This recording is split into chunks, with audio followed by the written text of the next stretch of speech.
Iran के aerospace को अचानक बंद किए जाने की खबर ने पूरी दुनिया का ध्यान अपनी ओर खींच लिया है। यह फैसला ऐसे समय पर लिया गया है जब मध्य पूर्व क्षेत्र में पहले से ही तनाव बना हुआ है। एयरस्पेस बंद होने का सीधा असर अंतर्राष्ट्रीय उड़ानों पर पड़ा है। ईरान के ऊपर से गुजरने वाली कई अहम अंतर्राष्ट्रीय फ्लाइट्स को या तो रद्द कर दिया गया या बीच रास्ते से वापस मोड़ दिया गया। अमेरिका जाने वाली कई उड़ानों को रद्द करना पड़ा। भारत से पश्चिमी देशों की ओर जा रही एक इंडिगो फ्लाइट को बीच रास्ते से बाकू लौटना पड़ा।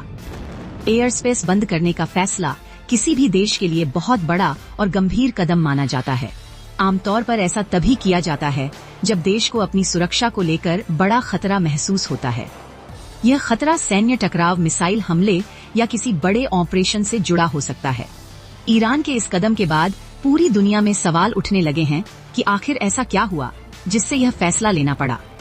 हाल के दिनों में ईरान और अमेरिका के बीच बयानबाजी तेज हुई है। मध्य पूर्व में सैन्य गतिविधियों की खबरें भी सामने आ रही हैं। इसी वजह से माना जा रहा है कि यह फैसला एहतियात के तौर पर लिया गया है। एयर स्पेस बंद होने का असर सिर्फ एक देश तक सीमित नहीं रहता। जब कोई बड़ा देश अपना हवाई क्षेत्र बंद करता है तो कई देशों की उड़ानों को लंबा रास्ता अपनाना पड़ता है। इससे यात्रियों को परेशानी होती है, फ्लाइट का समय बढ़ जाता है, ईंधन का खर्च बढ़ जाता है, एयरलाइंस को आर्थिक नुकसान उठाना पड़ता है। भारत और पश्चिमी देशों के बीच चलने वाली कई उड़ानें आमतौर पर ईरान के ऊपर से गुजरती हैं। अब इन उड़ानों को वैकल्पिक रास्तों से जाना पड़ रहा है। कुछ मामलों में उड़ानें पूरी तरह रद्द भी करनी पड़ी हैं। इससे यात्रियों में चिंता और असमंजस का माहौल बन गया है। विशेषज्ञों का मानना है कि ईरान का यह कदम सामान्य नहीं है। यह फैसला क्षेत्र में बढ़ते तनाव की ओर इशारा करता है। जब किसी देश को लगता है कि उसके हवाई क्षेत्र में खतरा हो सकता है तो वह पहले से ही उड़ानों को रोक देता है। ऐसे हालात पहले भी देखे गए हैं। जब भी किसी क्षेत्र में युद्ध या बड़े सैन्य टकराव की आशंका होती है तो एयर स्पेस बंद किया जाता है। इसका मकसद नागरिक विमानों की सुरक्षा सुनिश्चित करना होता है।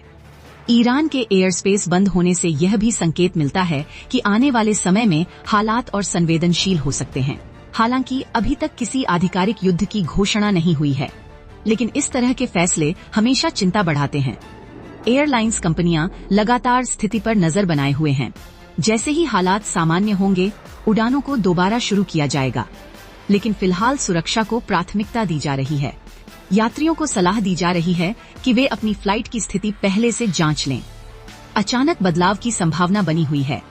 एयरलाइंस यात्रियों को वैकल्पिक व्यवस्था देने की कोशिश कर रही हैं। यह खबर केवल एक फ्लाइट रूट की नहीं है। यह खबर वैश्विक सुरक्षा और भू राजनीतिक तनाव से जुड़ी हुई है। ईरान का यह कदम बताता है कि मध्य पूर्व में हालात कितने नाजुक बने हुए हैं। दुनिया की नजर अब इस बात पर टिकी हुई है कि ईरान आगे क्या कदम उठाता है। क्या यह सिर्फ एहतियाती कदम है या किसी बड़े घटनाक्रम का संकेत है? आने वाले दिनों में स्थिति और साफ हो सकेगी। फिलहाल इतना तय है कि ईरान के एयर स्पेस बंद होने से अंतर्राष्ट्रीय हवाई यातायात पर बड़ा असर पड़ा है। यह खबर यात्रियों, एयरलाइंस और सरकारों सभी के लिए गंभीर चिंता का विषय बनी हुई है।